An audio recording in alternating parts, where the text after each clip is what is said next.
Selamat siang.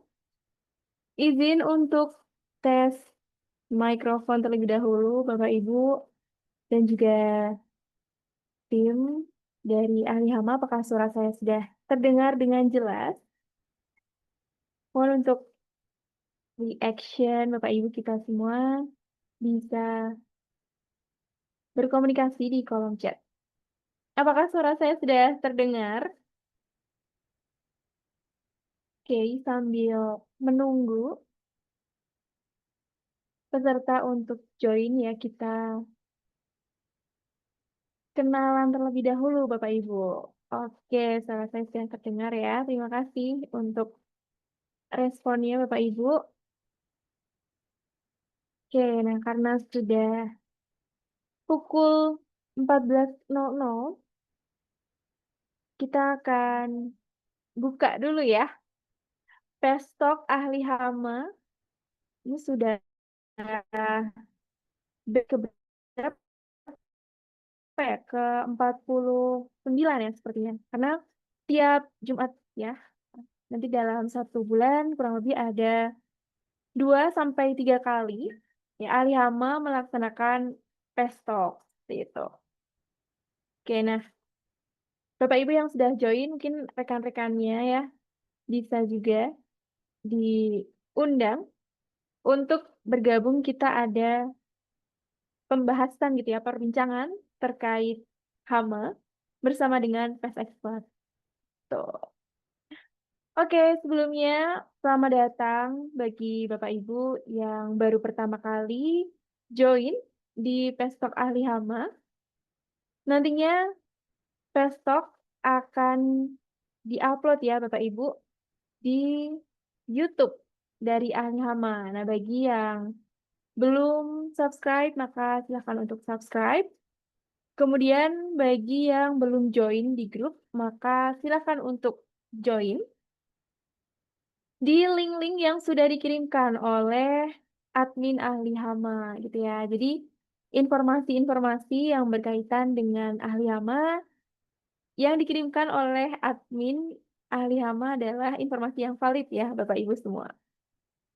Oke, nah sebelumnya perkenalkan terlebih dahulu, saya Indah selaku moderator yang akan menjadi moderator pada pestok ini kurang lebih 1 sampai 1,5 jam ya Bapak Ibu. Nanti akan terbagi ke dalam 2 sesi, yakni sesi materi yang akan disampaikan oleh Dr. Lin. Kemudian nanti akan ada sesi tanya jawab. Seperti itu. Dan ada sesi diskusi juga. Bapak Ibu bisa menuliskan ya, menuliskan di kolom chat karena kita interaksinya untuk pestok ini adalah melalui kolom chat terlebih dahulu seperti itu. Nah, nanti silahkan apabila Bapak Ibu ingin berkenalan gitu ya, berkenalan terlebih dahulu sambil menunggu peserta yang lainnya untuk join, silahkan Bapak Ibu mungkin dari industri apa saja boleh ya kita sharing-sharing terlebih dahulu. Kemudian juga apabila ada pertanyaan ya yang mungkin sebelum daftar gitu ya, saat pendaftaran pestok ini sudah bertanya-tanya gitu ya, ingin ditanyakan kepada pest expert dari ahli hama. Maka silahkan Bapak Ibu, nanti di sesi diskusi kita akan ada bersama dengan pest expert Dr. Lin. Oke, dipersilakan Bapak Ibu dari mana saja nih yang sudah join ya. Sambil kita ngobrol-ngobrol terlebih dahulu ya, karena judulnya adalah Pest Talk. Kita akan membicarakan tentang pest atau hama, gitu ya. Bagaimana cara pengendalian hama, hama permukiman utamanya ya, di berbagai macam industri. Nah, pada kesempatan ini, ahli hama ya bersama dengan pest expert Dr. Lin, kita akan membahas tentang bagaimana cara pengendalian hama di industri retail Bapak Ibu sekalian. Oke, mungkin di sini ada ya yang dari industri retail, ada dari industri pergudangan gitu ya, yang berkaitan dengan ya penyimpanan barang atau penyimpanan bahan makanan yang sangat-sangat beresiko gitu ya, beresiko terhadap investasi atau keberadaan hama di industri Bapak Ibu sekalian. Oke, jadi selamat datang saya ucapkan sekali lagi Bapak Ibu yang baru pertama kali join di Pestok Ahli Hama, di mana kita akan belajar cara pengendalian hama secara terpadu ya. Tidak hanya dengan satu metode saja, tetapi tentunya akan banyak sekali metode yang akan dijelaskan oleh Pest Expert. Baik, sebelumnya saya ingin memberikan preview terlebih dahulu ya, gambaran dari Pestok pada hari ini dengan judul Retail dan Logistik Bebas Hama, solusi pengendalian efektif dari gudang hingga rak penjualan. Nah, kita tidak tahu ya Bapak Ibu, hama itu akan masuk ke industri Bapak Ibu, lokasinya di mana, kapan, jamnya gitu ya, waktunya, harinya kita tidak tahu. Maka dari itu kita harus persiapkan, kita harus edukasi, menambah wawasan bagi Bapak Ibu selaku pemilik bisnis ataupun staf ya, untuk tahu bagaimana cara pengendalian hama yang tepat. Nah, untuk saat ini kita akan membahas tentang industrinya, yakni retail dan logistik. Untuk memberikan solusi pengendalian hama yang efektif, ini dari gudang ya, kemudian juga hingga rak penjualan. Karena mungkin untuk industri retail sendiri nantinya tentunya akan, ditampilkan ya Bapak Ibu di rak penjualan ya untuk customer, jangan sampai nanti ada hama yang masuk gitu ya di, barang-barang ataupun makanan yang Bapak Ibu tampilkan, seperti itu. Oke, kemudian kita dari Alihama ya, selaku platform untuk edukasi pengendalian hama secara terpadu, kita memberikan banyak sekali program Bapak Ibu. Salah satunya ini adalah Fast Talk yang diadakan kurang lebih 1 sampai 2 jam gitu ya di hari Jumat ini. Dan selain itu kita akan ada Integrated Pest Management Mastery atau online training selama 2 hari bersama dengan pest expert dari ahli hama yakni Prof. Intan dan juga Dr. Lin. Nah, ini selama 2 hari kita akan membahas tentang bagaimana cara pengendalian hama secara terpadu di industri Bapak Ibu sekalian. Dan juga ada studi kasus Bapak Ibu. Jadi akan belajar ya dari nol bagaimana mengenali hama, masing-masing hama ada nyamuk, tikus, kecoa, lalat gitu ya. Dan lain sebagainya tentunya banyak banget, banyak sekali hama yang ada dan kita harus pahami ya selaku pemilik bisnis ataupun staf yang berkaitan gitu ya dengan sanitasi dan juga pengendalian hama. Oke, baik. Nanti untuk infonya tentu akan di-share-nya oleh admin ya di kolom chat. Kemudian kita juga ada in-house training Bapak Ibu, di mana nanti Pest Expert dapat hadir ke lokasi perusahaan Bapak Ibu yang akan membimbing ya, memberikan training, pelatihan kepada staf yang ada di perusahaan Bapak Ibu sekalian secara in-house itu. Oke, nah Bapak Ibu yang nantinya masih ada pertanyaan gitu ya terkait ahli hama, kemudian untuk training seperti apa, maka kita ada free konsultasi selama 30 menit dengan tim ahli hama yang akan ada ya untuk link dan nomornya di kolom chat.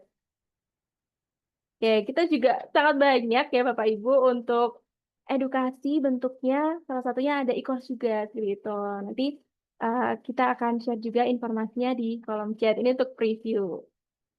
Nah, kemudian Bapak Ibu izin untuk memperkenalkan ya yang baru pertama kali join dan juga yang sudah join beberapa kali di Pestok Ahli Hama bersama dengan Ibu Dr. Sri Smalinar, MSc MM, atau bisa kita sapa dengan Ibu Dr. Lin. Beliau adalah lulusan doktor dari Institut Teknologi Bandung sebagai peneliti hama dan pestisida di Institut Teknologi Bandung atau ITB ya. Kemudian beliau juga sebagai peneliti hama dan pestisida di IML Research. Kemudian sebagai trainer dan konsultan pengendalian hama di beberapa perusahaan di Indonesia, beliau sudah mendampingi Bapak Ibu perusahaan-perusahaan yang ingin ya berhasil untuk program pengendalian hamanya. Seperti itu. Sudah keliling Indonesia juga untuk melakukan pendampingan di perusahaan-perusahaan, di perusahaan oil dan gas, di rumah sakit, seperti itu ya Bapak Ibu dan lain sebagainya. Kemudian Ibu Dr. Lin sebagai pakar hama atau pest expert di ahli hama tentunya, kemudian pakar hama di Pestdoc AI dan beliau sebagai dosen tamu di beberapa universitas di Indonesia. Baik itu tadi profil dari trainer Dr. Lin yang hari ini akan memberikan materi Bapak Ibu terkait pengendalian hama di industri retail. Oke, baik. Saya akan cek terlebih dahulu untuk Dr. Lin. Selamat siang. Apakah Selamat sudah siang, Mbak Indah. Selamat siang, Bapak dan Ibu. Suaranya siap? sudah terdengar? Baik, sudah terdengar dengan jelas, Dr. Lin. Oke, terima Oke, kasih siap. sudah bergabung. Selamat siang dan kita akan mulai, Dr. Lin, Pest Talk yang kita adakan ya di platform Aliama ini untuk memberikan edukasi kepada Bapak Ibu terkait pengendalian hama di berbagai macam fasilitas. Nah, hari ini kita akan membahas tentang bagaimana pengendalian hama di industri retail seperti itu. Oke, siap. Oke, terima kasih Mbak Indah atas waktu yang sudah disiapkan untuk agenda kita setiap minggu itu memberikan informasi atau sharing informasi mengenai bagaimana pest management itu perlu kita beri perhatian lebih khususnya di kawasan atau di industri bisnis yang dikelola di Indonesia yang tentu tantangannya berbeda antara industri yang satu dengan industri yang lain karena pest management atau manajemen hama ini sangat tergantung dengan kondisi dan lingkungan. Mungkin sama-sama hama sasarannya tikus, tetapi manajemen hamanya pasti berbeda karena tergantung dengan site atau lingkungan di mana hama itu berada. Bapak Ibu, untuk siang hari ini kita akan memberikan informasi atau sharing informasi mengenai pest management di industri bisnis retail dan logistik. Bagaimana kita memastikan manajemen hama itu tidak dilakukan pada saat terjadi insiden populasi tinggi, melainkan justru kita mencegah jangan sampai hama itu masuk dan dibiarkan leluasa untuk berkembang biak. Saya share screen terlebih dahulu untuk bahan diskusi kita nanti di akhir sesi. Jadi kita melihat bahwa pengendalian hama di kawasan industri atau di urban ini adalah pekerjaan yang tidak bisa kita anggap kecil karena hama ini tentu akan mengganggu operasionalisasi dari bisnis atau industri apapun. Terbayang apabila di suatu industri di sana banyak hama pembawa penyakit, maka pekerja pun yang di sana bisa sakit dan operasional bisnis akan terganggu atau kegiatan produksi terganggu.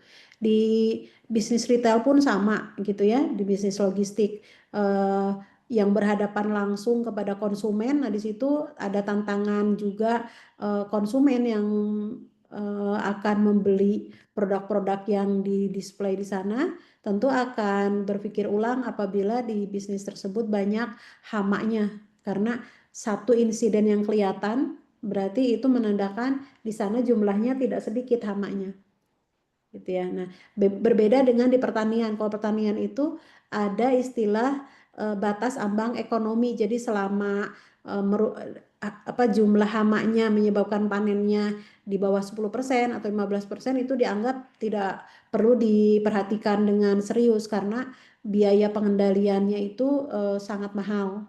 Jadi ada batasan. Tapi kalau di urban atau di industri, kita nggak bisa pakai pakai jumlah hama. Satu aja ada nyamuk yang membawa virus penyebab demam berdarah, itu urusannya repot karena nanti akan menyebar ke yang lain. Maka pengendalian hamanya itu harus dilakukan sejak dini gitu Bapak Ibu.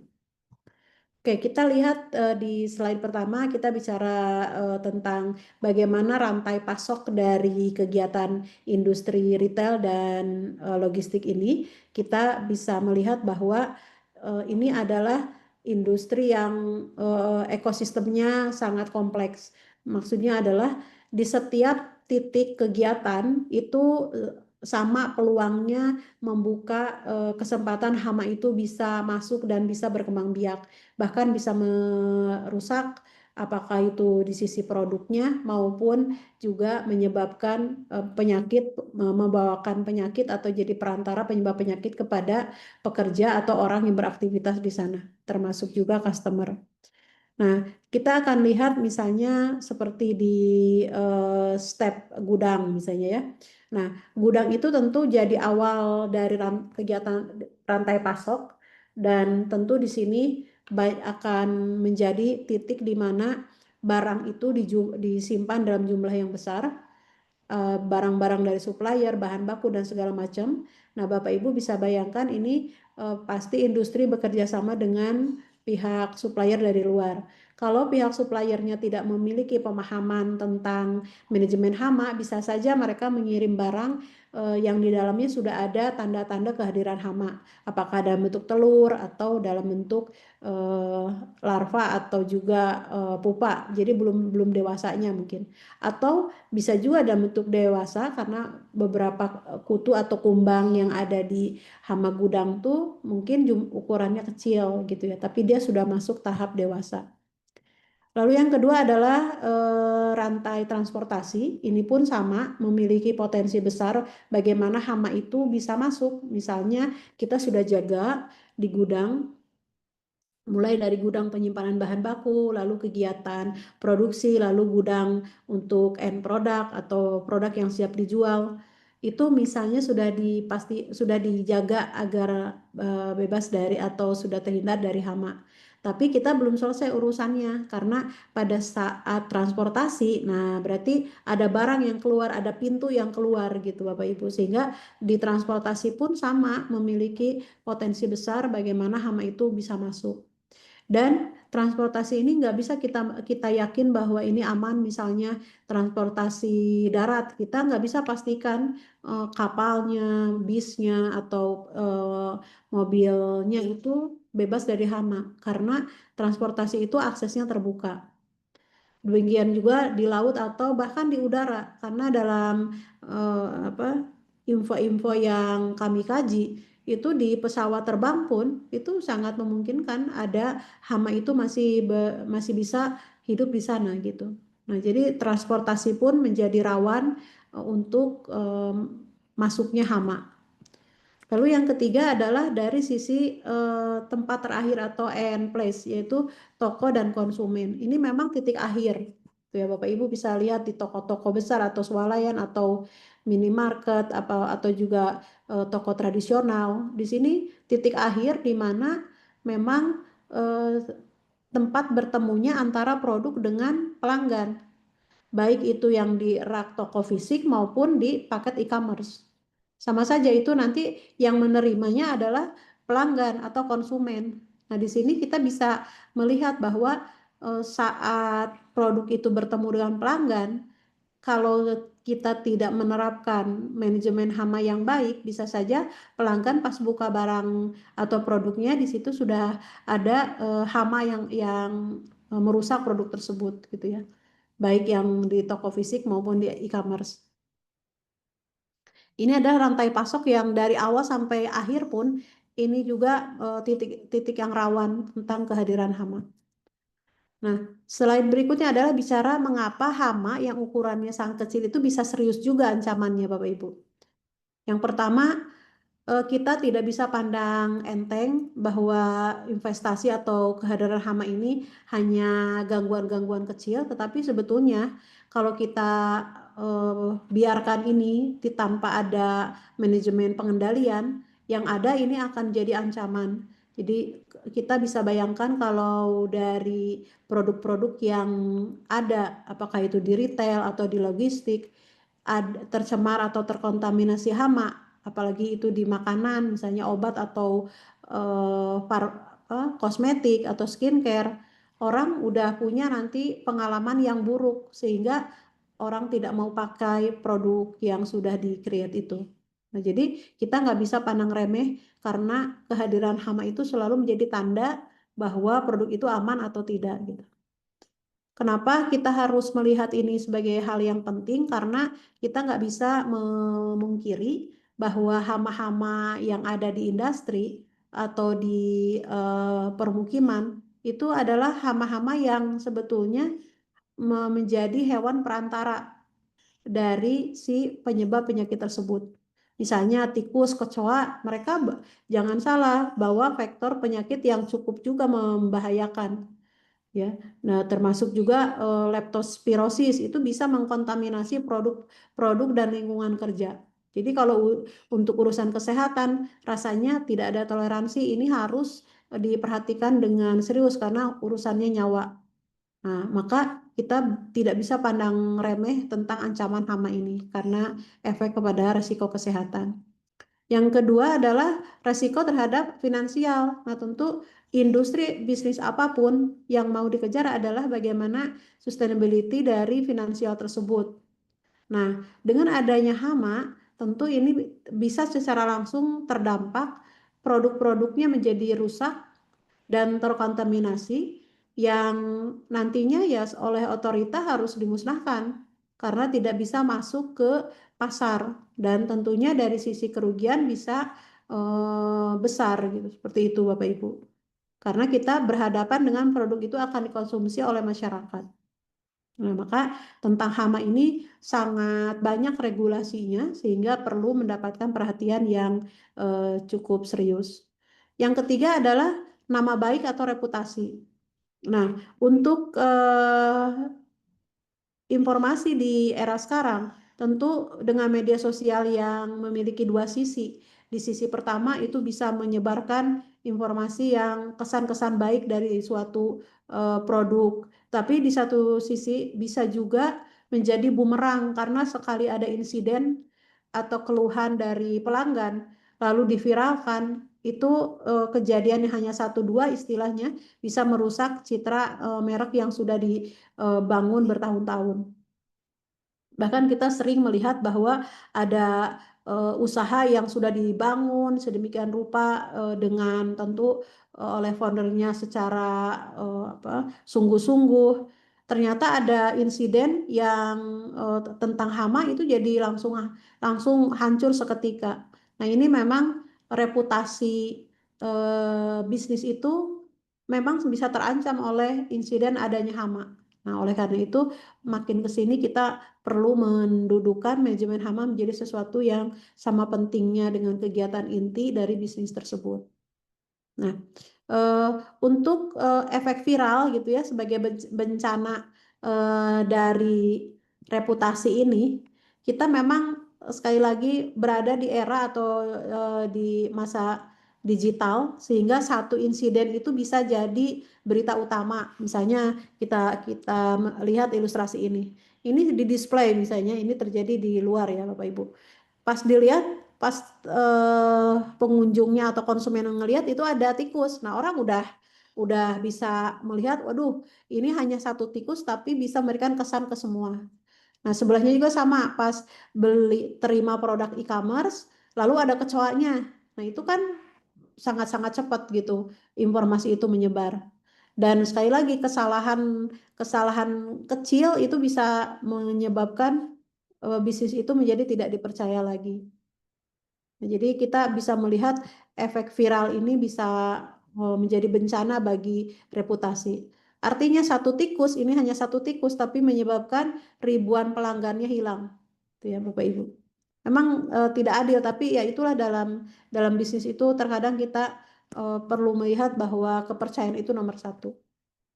Nah, sekarang kita perlu kenali nih musuhnya atau hamanya tuh apa aja sih yang umum ya yang harus kita kenali gitu Bapak Ibu. Yang pertama yang perlu kita eh, pahami bahwa setiap hama, apakah itu hama serangga terbang atau merayap, itu pasti punya karakter dan perilaku yang berbeda, termasuk daya rusaknya yang berbeda. Misalnya, kalau tikus itu jangan salah, tikus bisa menyebabkan kebakaran karena dia bisa memakan kabel-kabel eh, listrik. Mungkin kita taunya, oh mungkin ada yang apa main api atau apa gitu ya. Tapi bisa jadi sebenarnya penyebab kebakaran itu adalah korsleting karena si kabelnya digigit tikus gitu. Jadi daya rusaknya cukup besar.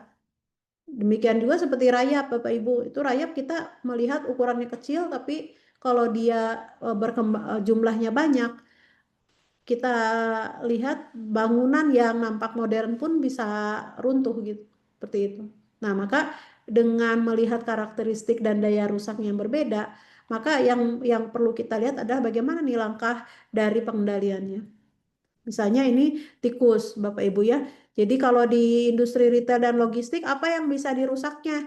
Ya kemasan bisa digigit, makanan bisa terkontaminasi dengan kotorannya, dengan urin gitu ya. Dan kabel listrik juga bisa digigit-gigit karena tikus ini memang perlu menggigit karena dia ada perilaku untuk menahan giginya supaya tidak semakin panjang. Maka dia harus mengerat gitu, harus seperti mengasah supaya gigi taringnya nggak makin panjang. Nanti akan mengganggu aktivitas dia. Nah, begitu juga dengan kecoa Bapak Ibu. Jadi kecoa itu kan jenisnya ada yang kecoa Jerman yang lebih kecil, lalu ada kecoa Amerika yang suka terbang-terbang gitu ya, yang sebagian orang punya fobia di sana. Kecoa ini memang dia serangga merayap yang bisa kemana-mana bawa bakteri atau bawa faktor penyebab penyakit Bapak Ibu.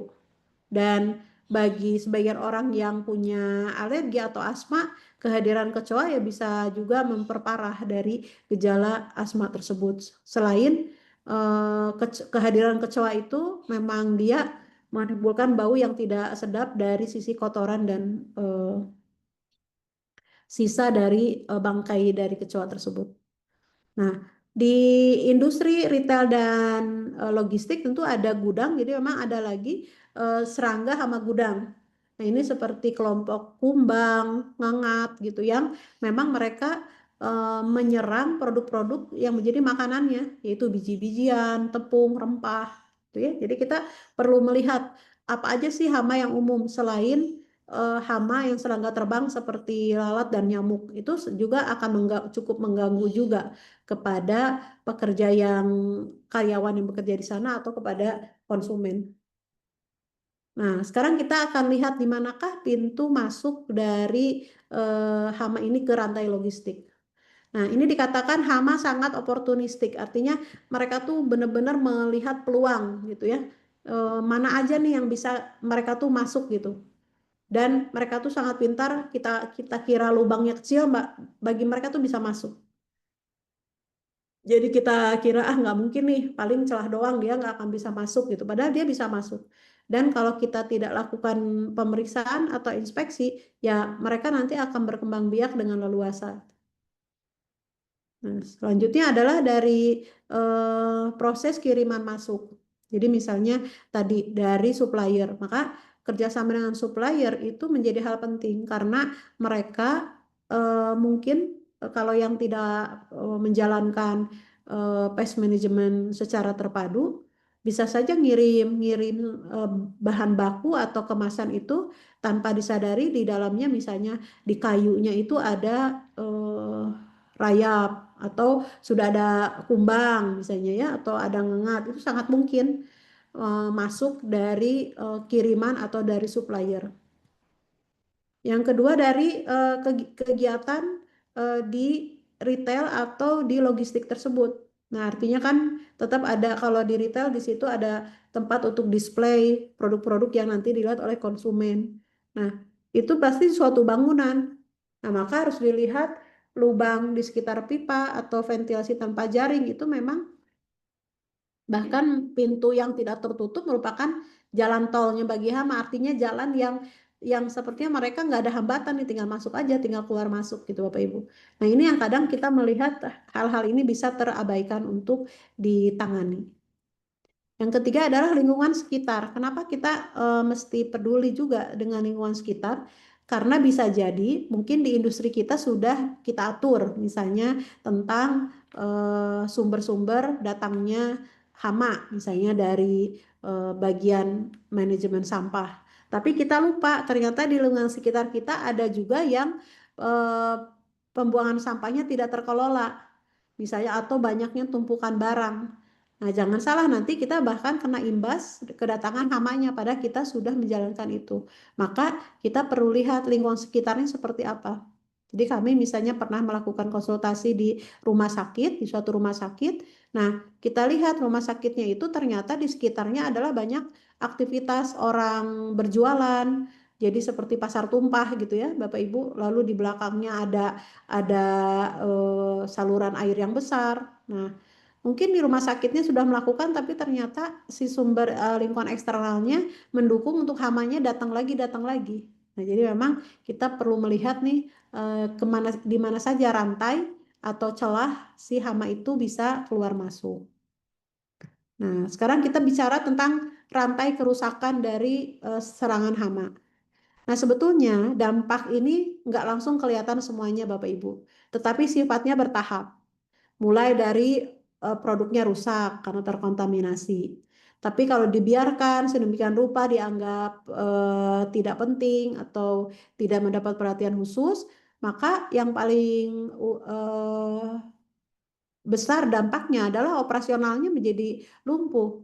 Kenapa bisa demikian? Karena kalau sudah tinggi populasi hama, maka kegiatan produksi harus stop dulu. Nggak bisa kita berbarengan antara pengendalian hama yang populasi tinggi dengan kegiatan operasional.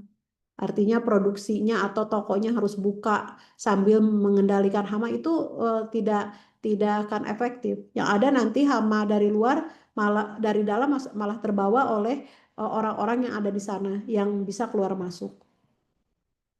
Nah, kita akan lihat apa saja dampak secara bertahapnya. Yang pertama pasti dari sisi rusaknya produk tersebut.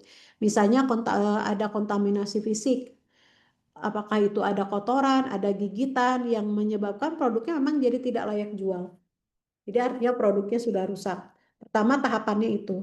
Yang kedua tahapannya adalah inventarisnya hilang. Jadi maksudnya stok itu yang sudah disimpan untuk sekian waktu akan menjadi revenue atau menjadi uang, ini bisa hilang karena si produk di stok produk itu rusak. Nah, artinya kan dari sisi aset menjadi hilang dan akan menyebabkan ya tentu eh, kerugian secara finansial. Lalu tahapan kerusakan ketiga adalah ya tentu komplain pelanggan. Sekali lagi pelanggan adalah sumber revenue bagi suatu industri bisnis apapun. Maka ketidakpuasan pelanggan itu akan memicu turunnya kepercayaan. Kepercayaan apa? Kepercayaan untuk menggunakan produk yang dibuat oleh industri tersebut. Jadi kita tidak bisa mandang remeh ada satu pelanggan komplain lalu kita anggap cuma satu orang. Tapi jangan salah, dengan era sekarang itu bisa bisa menyebar informasinya. Maka akibat serangan hama yang kecil itu urusannya kepada pelanggan itu kita mesti berhati-hati. Yang keempat adalah secara bertahap operasinya terganggu, artinya kegiatan operasionalnya terganggu karena pemerintah sebagai pemilik otorita bisa saja meminta menutup sementara gudang atau toko retail yang di dalamnya ada insiden hama yang harus dilakukan pembersihan dulu, artinya harus ditutup dulu gitu. Karena perlu diaudit. Diauditnya di apa? Adalah kegiatan pengendalian hamanya itu bagaimana, apa saja nih? Apakah ada kelalaian ataukah seperti apa gitu. Nah, artinya kegiatan operasional bisa terganggu. Nah, jadi sekali lagi rantai kerusakannya bertahap Bapak Ibu. Tapi kalau kita biarkan bisa menyebabkan operasional bisnis menjadi lumpuh. Nah, sekarang kita bicara solusi. Bagaimana nih pengendalian hama terpadu? Sekali lagi, pengendalian hama itu sifatnya nggak reaktif. Artinya kalau ada hama baru bergerak. Nah, itu terlambat sebetulnya Bapak Ibu. Karena hama itu memiliki fase atau siklus hidupnya itu berbeda-beda. Ada yang 14 hari seperti nyamuk, lalat itu perlu 14 hari. Ada yang perlunya 3 bulan misalnya dari telur sampai dewasa. Nah, jadi kita nggak bisa bergerak pengendalian saat ada insiden atau laporan temuan hama. Tetapi dalam pengendalian hama terpadu harus dimulai dari hal bagaimana menjadikan atau membuat hama itu dari luar tidak bisa masuk. Nah, maka PHT atau pengendalian hama terpadu di industri retail itu fokusnya adalah pada apa? Pada pencegahan sebetulnya Bapak Ibu. Pada pencegahan dan pengendalian hamanya itu harus kita lakukan untuk meminimalisir resiko. Risiko terhadap apa? Yang 3 tadi, kesehatan, inventaris, stok barang, dan reputasi. Nah, jadi kita harus menjaga ini.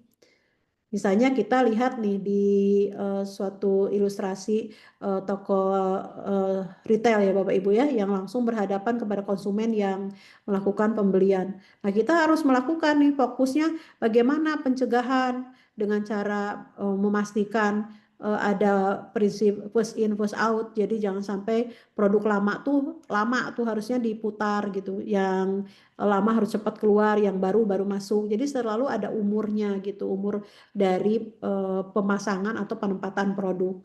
Dan juga harus dicek bagaimana inspeksi secara rutin karena bisa saja ditumpukan barang produk ini ya bisa muncul hama seperti yang tadi tikus, kecoa, nyamuk itu sangat mungkin Bapak Ibu di sela-selanya. Jadi sangat mereka itu kan sangat senang berlindung atau mencari tempat bersembunyi sebetulnya. Nah, untuk industri retail dan logistik itu sangat cocok karena memang itu banyak banget tempat persembunyian hama tersebut yang nggak kelihatan kalau tidak kita inspeksi atau periksa secara detail. Nah, jadi definisinya pengendalian hama terpadu itu adalah pengendalian yang sifatnya berkelanjutan. Jadi nggak bisa sepotong-sepotong. Misalnya, sudah disemprot aja lalu beres urusan. Tidak demikian, Bapak Ibu. Melainkan harus tadi berkelanjutan. Strateginya harus dikombinasi. Misalnya di retail ini nggak bisa kita sembarangan pakai pestisida. Kita harus lihat karena pestisida yang digunakan tentu dikhawatirkan malah mengkontaminasi produk yang ada. Jadi strateginya berkelanjutan tuh dari mulai mencegah jangan sampai hamanya masuk gitu, seperti itu. Tapi hama ini justru dijaga agar dia yang di dalam bisa cepat kita tekan, bahkan bisa kita hilangkan, yang luar bisa dicegah tidak bisa masuk gitu. Jadi prinsipnya adalah pencegahan itu fokusnya bagaimana si hama ini tidak masuk dan berkembang biak. Lalu yang kedua adalah dari pemantauan pengendalian hama terpadu adalah selalu mau memeriksa inspeksi. Apa yang diinspeksinya? Dilihat apakah ada tanda kehadiran hama kah atau ada aktivitas hama di sana gitu. Itu tentu bagian yang perlu dilakukan secara berkelanjutan. Dan memang ada ambang batas gitu ya. Ambang batas artinya di tingkat hama bervolume atau berjumlah berapa nih yang masih bisa diterima gitu. Karena memang kalau di rumah sakit ya itu sebetulnya ambang batasnya zero, bahkan kita sebutnya zero tolerance gitu. Dan itu tidak mudah mencapai tersebut apabila hanya dilakukan oleh pihak tertentu saja, misalnya pest control eksternal itu nggak cukup, nggak akan bisa, melainkan harus kerjasama dengan pemilik fasilitas tersebut. Ya. Nah, jadi ada prinsip-prinsip yang dilakukan. Dan pengendaliannya perlu menggabungkan antara non kimia dan kimia. Jadi kimia tuh alternatif terakhir. Karena banyak metode-metode yang tidak harus menggunakan pestisida atau kimia. Nah, jadi artinya kita perlu meningkatkan kesadaran dari karyawan yang ada di industri retail dan logistik ini tentang pengenalan bagaimana sih tanda-tanda kehadiran hama. Dan juga menerapkan manajemen dari kebersihan ini diatur dengan sangat ketat karena itu pintu pertama hama itu bisa masuk tuh dari kebersihan atau sanitasi yang kurang bagus. Itu pintu pertama mereka masuk. Nah, kalau kita lihat di logistik, pengendalian hama terpadu di gudang dan e-commerce ini, tentu kuncinya adalah bagaimana implementasi PHT ini melindungi seluruh rantai pasok. Prinsipnya demikian. Jadi apa yang bisa dilakukan? Oh, pencegahan dulu. Selalu Bapak Ibu kita melihat dari hal yang penting dulu, pencegahan. Artinya tutup semua potensi si hama itu bisa datang baik di dinding, di atap atau di bawah. Dan kita pastikan kalau di pintu bongkar muat selalu ada tirai gitu, tirai. Jadi layer yang bisa mencegah agar hama tuh nggak bisa keluar masuk.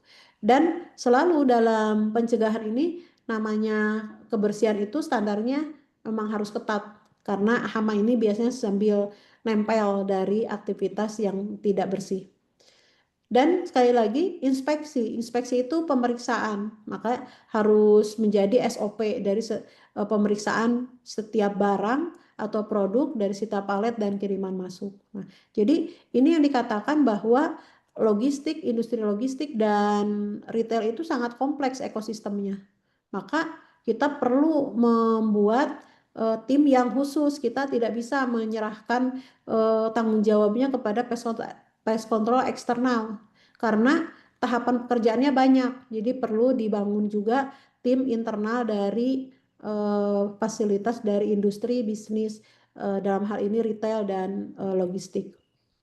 Nah, karena seperti pemantauan juga Bapak Ibu pengendalian yang sifatnya penanganan kimia yang sifatnya tidak pakai teknologi, misalnya memasang umpan, umpan tuh istilahnya makanan ditambah pestisida Bapak Ibu, jadi dia racun untuk hewan tersebut. Bisa juga pasang perangkap itu yang sifatnya pengendalian pakai alat atau fisik. Tapi sekali lagi penyimpanannya harus sesuai dari hasil inspeksi di mana nih yang rawan hama ini beraktivitas. Nah, kita harus pintar menyimpannya.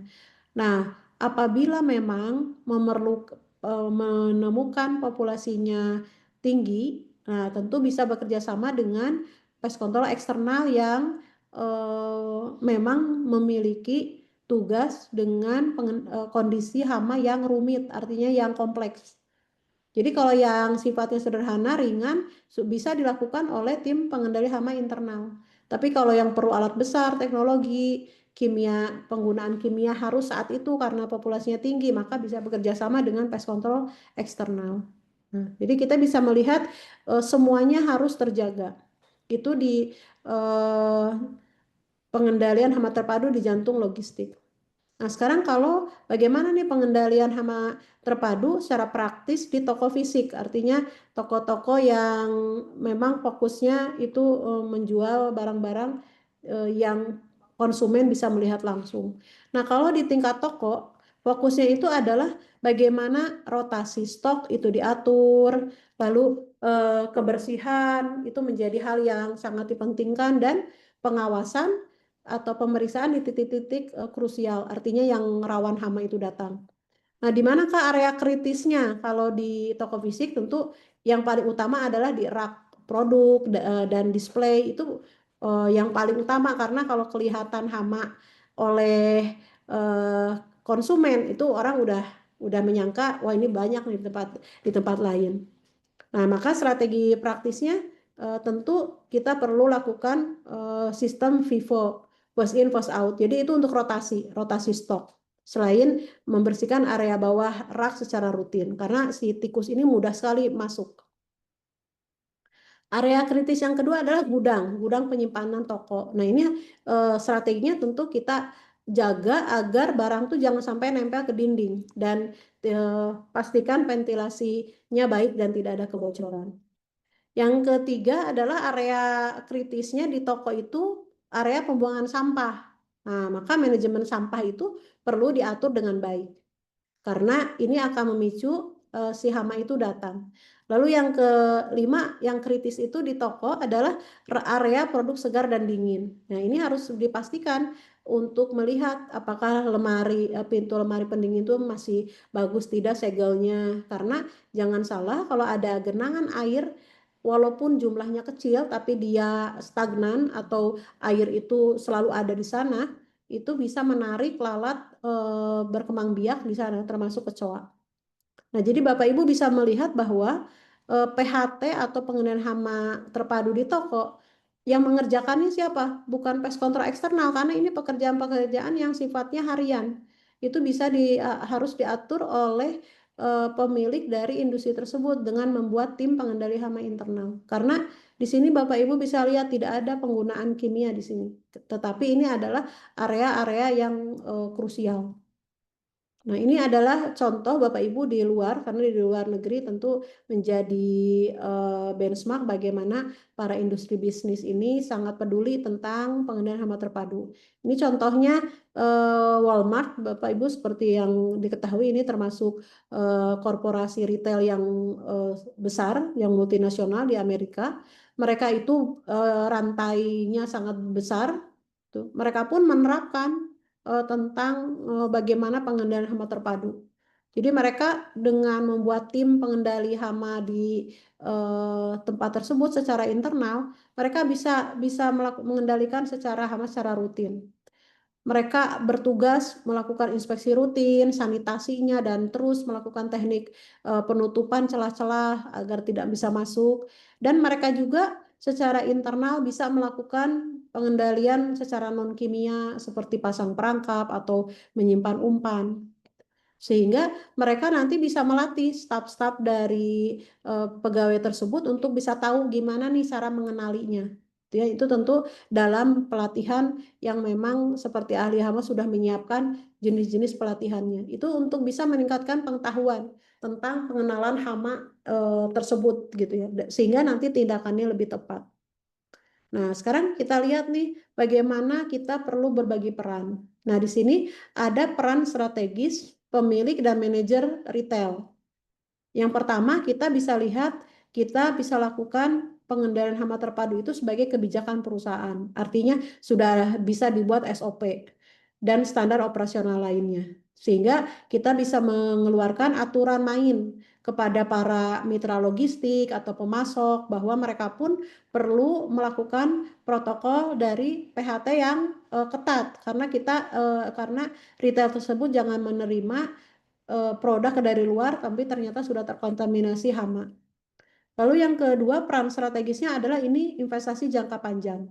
Mungkin pertama terasa besar, tetapi untuk alokasi dana perbaikan infrastruktur itu sebetulnya investasi untuk menjaga si hama ini nggak bisa keluar masuk. Dan bisa juga menjadi jalan agar masalah dari hama ini bisa teratasi dari perbaikan infrastruktur. Jadi kita bisa anggarkan untuk kegiatan-kegiatan yang sifatnya jangka panjang. Demikian juga seperti pelatihan staf, audit berkala itu bisa dilakukan. Lalu peran apa yang dapat dilakukan oleh pemilik dan manajer retail? Bisa juga dengan menampilkan kepemimpinan dengan keteladanan. Artinya mengikuti langsung, misalnya ada pelatihan pengenalan hama, itu langsung ikut, langsung bisa terlibat dari pelatihan tersebut agar punya awareness yang sama, punya knowledge penting yang sama. Sehingga nanti bisa secara bersama-sama membangun komitmen dan juga bisa memahami kenapa bisa ada hama yang muncul di sana gitu dan bisa melakukan investigasi secara berkala. Dan yang keempat adalah peran strategis dari pemilik dan manajer retail ini adalah melakukan monitor dan evaluasinya yang sistematis. Artinya bisa bikin KPI, bagaimana pengendalian hama ini ada target-targetnya dari KPI tersebut, misalnya berapa produk yang rusak, tingkat investasinya hama itu seperti apa, apakah rendah, sedang, tinggi. Termasuk juga apakah ada komplain dari pelanggan tentang insiden hama. Jadi semuanya bisa masuk ke log inspeksi rutin sebagai apa? Dasar evaluasi ini kira-kira pengendaliannya seperti apa.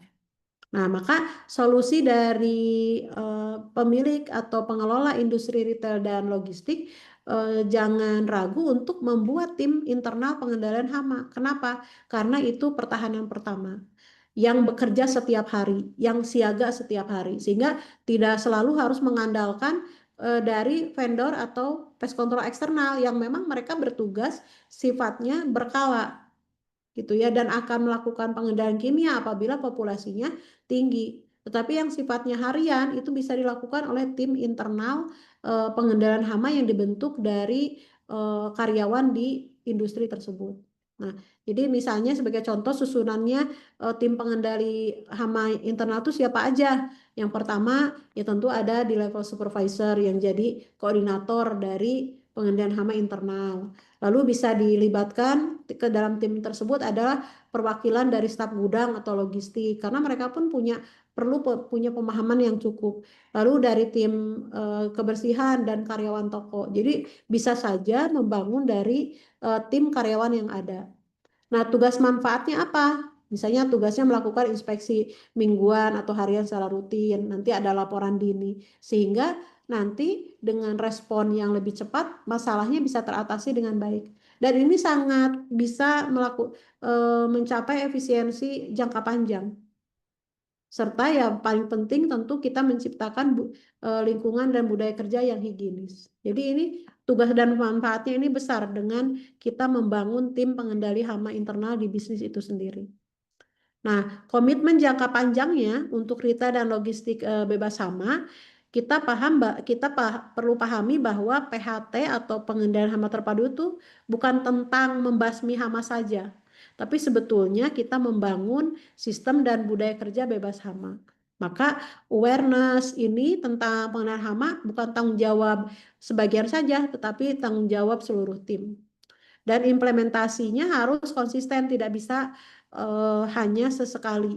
Misalnya seperti tikus, tikus itu tidak bisa berhenti, Bapak Ibu, harus terus-menerus dilakukan. Lalu keberlanjutan, jadi sekali lagi kita nggak bisa merasa aman bahwa hama bakal tidak ada. Bakal ada terus. Nah, tinggal bagaimana program kita bisa melakukan pencegahan agar si hama tidak leluasa ada di industri tersebut. Maka kita perlu komitmen jangka panjangnya itu adalah bagaimana lingkungan retail dan logistik ini higienis dan bisa dipercaya menyediakan produk yang aman dikonsumsi oleh masyarakat. Nah, berarti kunci suksesnya apa? Jadi mengadopsi PHT itu bukan biaya yang akan mengganggu operasional, tetapi sebetulnya investasi. Namanya investasi itu ada perlindungan di masa sekarang dan mendatang tentang perlindungan bisnis itu sendiri.